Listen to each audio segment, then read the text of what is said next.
50% d'énergie verte en 2020, c'est l'objectif de la Polynésie qui souhaite développer le solaire. EDT devrait bientôt racheter leur excédent de production aux particuliers. Une nouvelle attraction touristique en Polynésie, la route du Moneuil. Les curieux découvriront les secrets de sa fabrication en 22 étapes. Que propose l'Institut du Moneuil aux curieux. Il a fallu 2 ans pour mettre au point cet itinéraire qui débutera officiellement le 3 juin.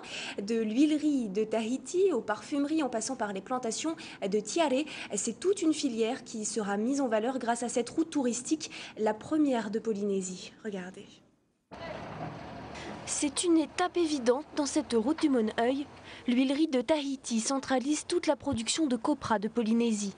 Cette manne issue des cocoteraies fait vivre les habitants des îles et constitue la matière première du Moneuil.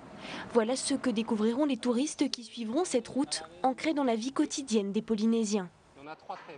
On n'a rien inventé, on a juste dit on va créer une route touristique, concept facile à comprendre, sur un thème qui est le Moneuil.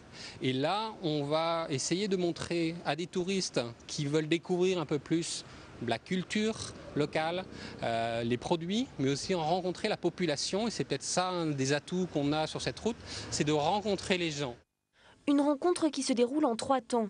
La botanique, la fabrication, l'utilisation. Champ de Tiare Tahiti, usine de Moneuil, les touristes choisiront les étapes qui les séduisent. Pour terminer, pourquoi pas, par le marché, étape numéro 1 de cette route du Moneuil. Il y a la broche en même temps, s'ils sont intéressés, ils peuvent acheter les produits comme le Moneuil, sinon le savon Moneuil.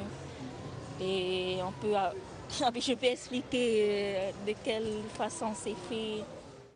L'histoire de cette huile sacrée, c'est donc aux Polynésiens qu'il faudra la demander.